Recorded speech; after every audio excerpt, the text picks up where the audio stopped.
Hello everyone. I'm going to start with the most important topic of class 12, and that is polymers. It is basically the 15th chapter, polymers. Now there are three terms that I'm going to take up one by one. The term number one is nothing but it is polymer. The term number two is monomer. The term number third is polymerization. As I said, I'm going to start one by one each of the term. Let me first start with what exactly a polymer is. The word polymer is actually being derived from a Greek word. Poly means many and mer of course means unit or part. So if I can define the polymer, as I said, it is defined as or derived from the Greek word. Poly means many and mer means unit or a part. So polymers are very large molecules with high molecular mass that are formed by the combination of a large number of small units. We will take up that these small units are nothing but they are actually called as monomers, right? Now there are macromolecules. These are also the giant molecules that may or may not have a repeating unit, which of course the polymers have. For example, if I say chlorophyll is nothing but it is basically contain the monomer of different type, right? A polymer is always a macromolecule, but all macromolecules are not polymers. As I said, this is the definition of polymer is. Now I'm going to take up the second definition, and that is monomer. A monomer is nothing but it is the smallest structural and repeating unit of polymer is. The process by which those polymers are being prepared or are being synthesized, that process is nothing but it is actually called as polymerization is. Now I'll take up one by one the examples, but before proceeding I must tell you, if I consider a wall basically is nothing but it is a polymer, but remember the bricks are nothing but they are the best examples of monomer. I'll start with the simplest example that you might have come across in your day-to-day life, and that example is nothing but it is ethene. Ethene, as the name suggests, if there are n number of units, if it is polymerized, this will go here and this will try to proceed and become n times. This is nothing but it is called polythene or polyethene. One and only the same thing. There is only the difference in between the spelling, but that hardly matter. The meaning of this is nothing but it is that the chain will try to proceed in both the directions. Similarly, as I said, ethene is nothing but it is basically a monomer. When you try to combine its n number of units, it will be converted into polythene, right? In the same way, propene, if I try to polymerize again n number of units, the molecule will try to propagate from this bond, this double bond, and will proceed in such a way. This is CH, then CH2, of course n times, and this CH3 will try to come down. This is propene. Of course the polymer should be called as polypropene. You are already aware of vinyl group. Vinyl group is basically this group in which we will try to put just a group after the double bond. If I try to put over here Cl, it becomes vinyl chloride. If I try to put OH over here, it becomes vinyl alcohol. But right now I am going to take up the example of vinyl chloride, that is CH2 double bond CHCl. This is nothing but it is called vinyl chloride. In the same way, if I do its polymerization, it will of course will be shifted, and you will see that CH2 CHCl and n times. This is called polyvinyl chloride. You are already aware of large number of uses of polyvinyl chloride. I am not going to discuss right now the uses. I am just going to the next one, and that next one is nothing but it is called styrene. Styrene is nothing but it is benzene with CH double bond CH2. If I'll ask you the IPAC name, it is 1-phenyl ethene, right? If I do again its polymerization, this bond again will shift forward n times and n times. This is called polystyrene. You have already heard about thermocol, and that thermocol is nothing but it is a polystyrene only. And you might have heard about large number of thermochemical reactions or that are actually being carried out in the thermochemistry or your electrochemistry, basically the thermodynamics I would say, the standard enthalpy of formation, or maybe the enthalpy change can be calculated by using a polystyrene cup, and that polystyrene cup is basically this polymer. In the same way, CF2 double bond CF2, which is tetrafluoroethene, if I polymerize n number of molecules, you will find that it will give you CF2, and of course this will proceed single bond CF2 n times. This is called polytetrafluoroethene, also called as Teflon, PTFE, polytetrafluoroethene. Of course, as I said, it is called Teflon. Another example is nothing but it is acrylonitrile. If I am not wrong, if I put cyanide over here, this vinyl group will be converted into acrylonitrile, which is also called nitrile group. I have just put a symbol over here N. I will be using it in the later part of this lecture. When this will be shifted from here, it becomes CH2 single bond CHCN n times. This is called polyacrylonitrile, or also abbreviated as PAN, which is called PAN. Now my very simple question from here is that what is the similarity between all of them? There is one similarity between all of them right now, which I can tell you is that they are actually being made up of same kind of monomer, and that's why they are called as homopolymers. Why I have written all the examples on the left hand side? Because these are the examples of homopolymers. As the word suggests, homo means same, and of course monomer, which have same monomer, are nothing but they are called as polymers. Let us proceed to the next example, where of course I will take up the example of copolymers. Of course I know the term co means different, and of course these are monomers. So when you talk about copolymers, that means different monomers are being engaged or being involved. Now nylon 6,6 is one of the best example that you will come across, and as I have written, if you see, they are abbreviated as nylon 6,6. Now nylon 6,6 is nothing but it is actually made up of two monomers, which is called hexamethylene diamine and another is called adipic acid. Hexamethylene diamine, as the name suggests, hexa means 6, methylene is this group, and diamine. So hexamethylene diamine, and this is called adipic acid.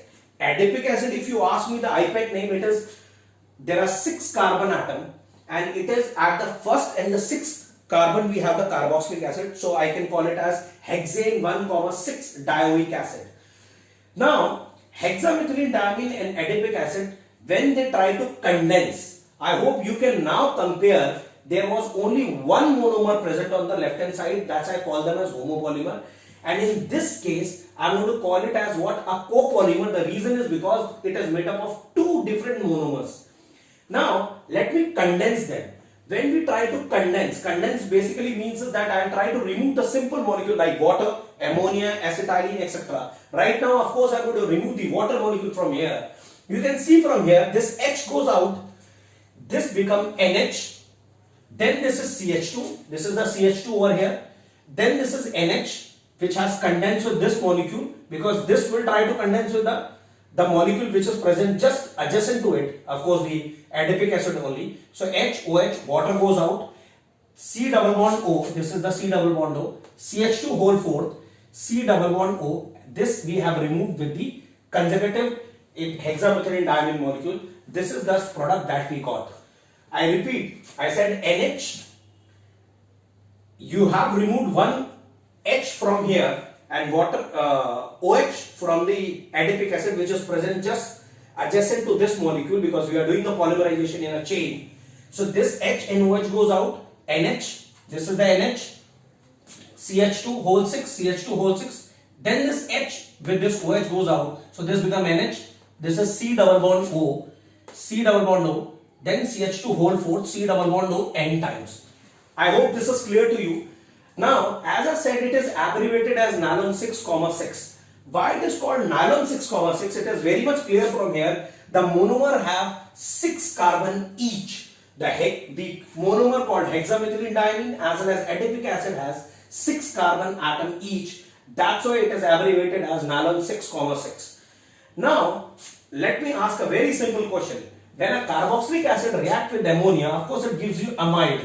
Amide is formed when a carboxylic acid reacts with ammonia.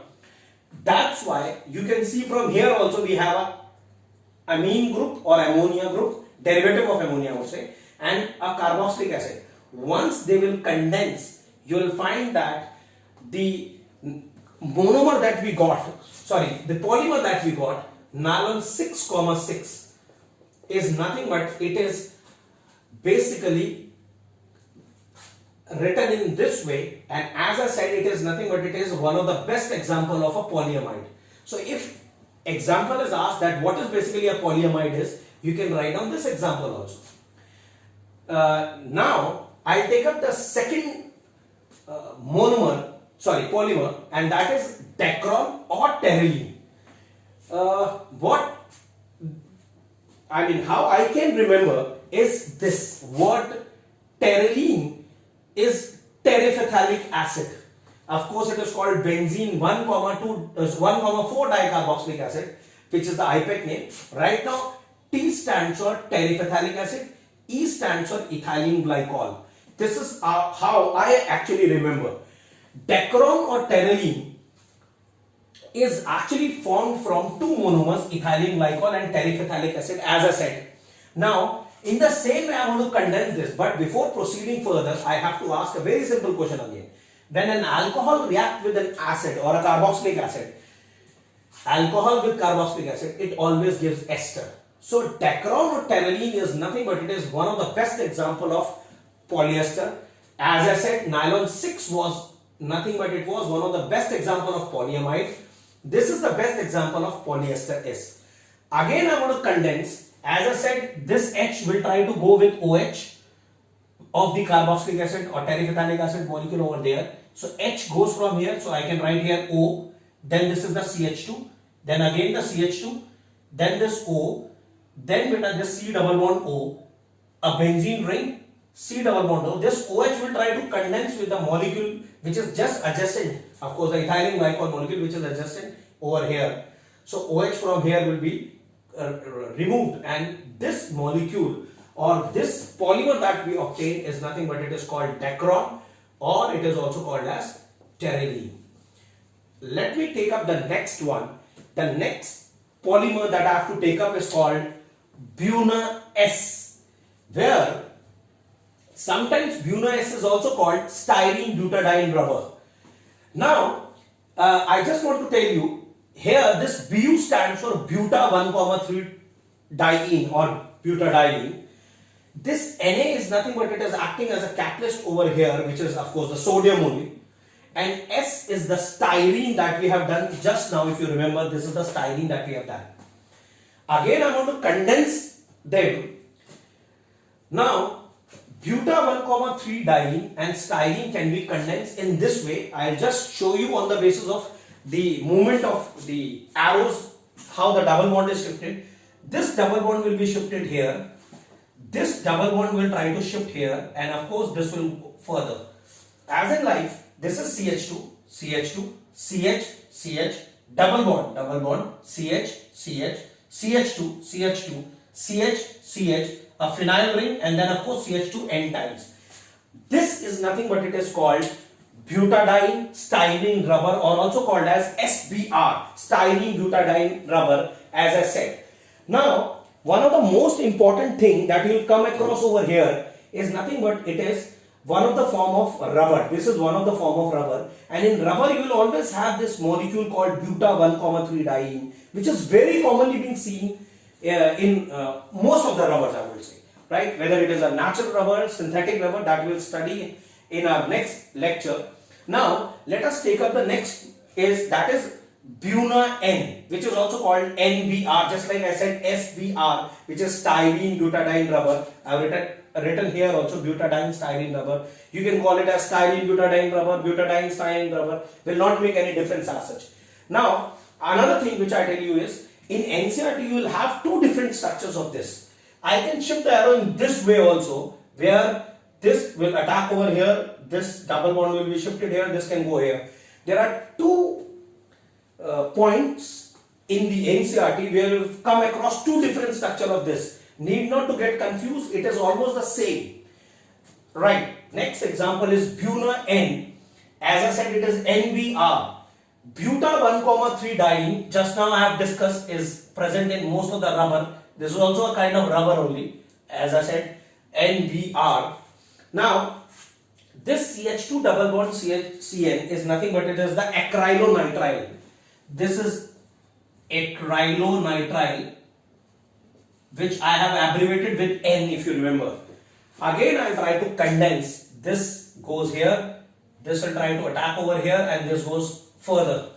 Now you can check out from here CH2, this is the CH2, CH, then we have a double bond, then we have CH, this is the CH, then double bond CH, single bond CH2, sorry, CH2, right?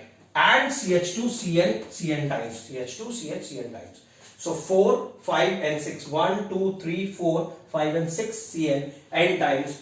This is nothing but it is actually called as, your Buna N, which is also called as butadiene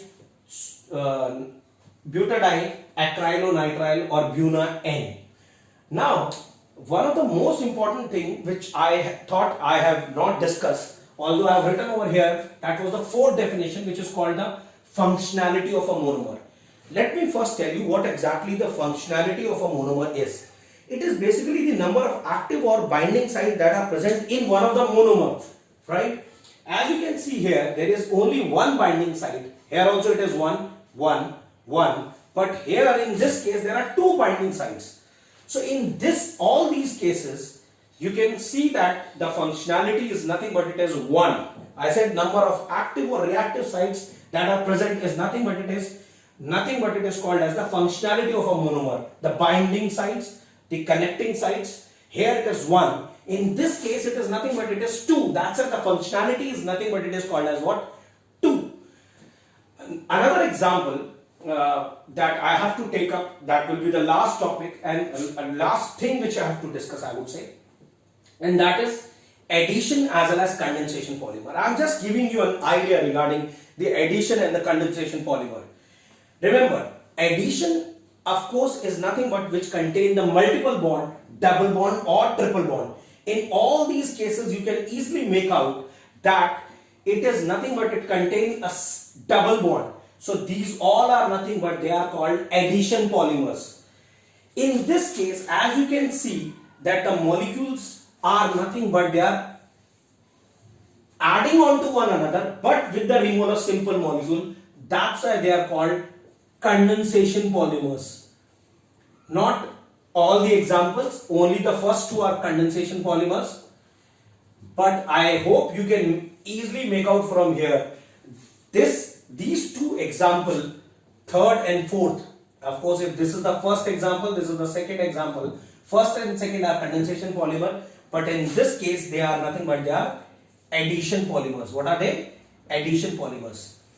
So I have given you 4 terms right now.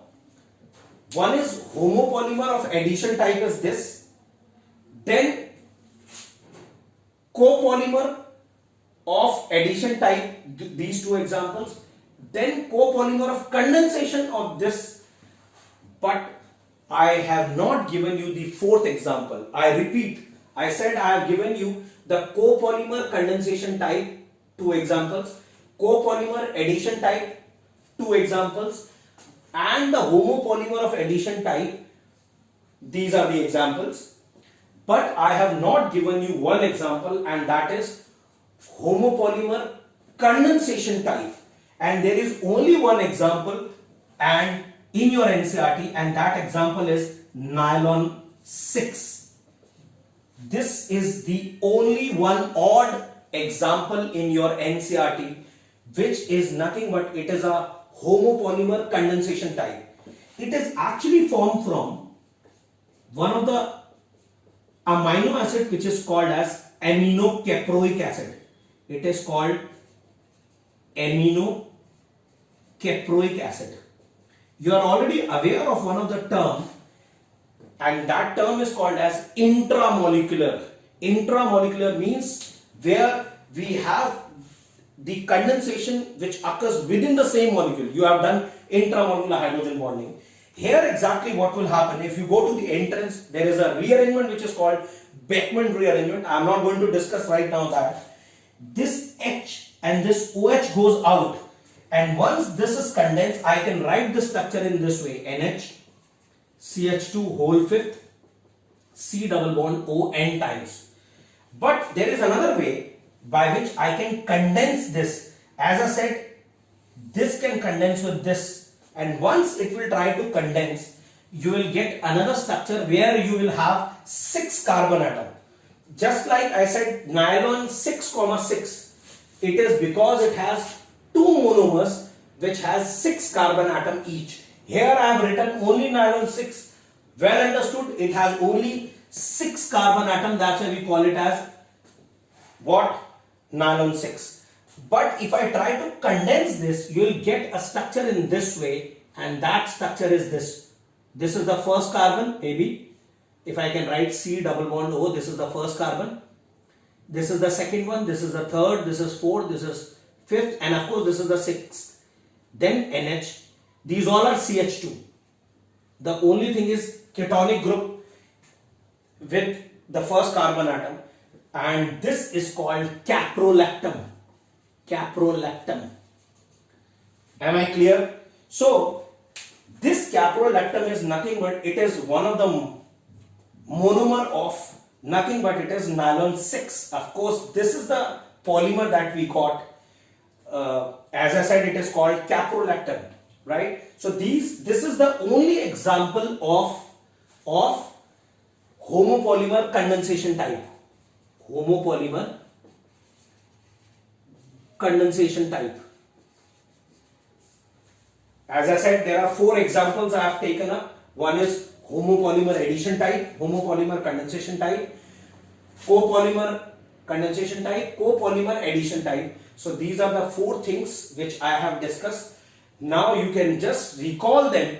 It will be quite easy for you to understand this chapter in the next consecutive class. We'll be able to take up the second class. In the second lecture, I'll start to take up the reverse of it, of course, as well as few more monomers which will be included. Thank you so much.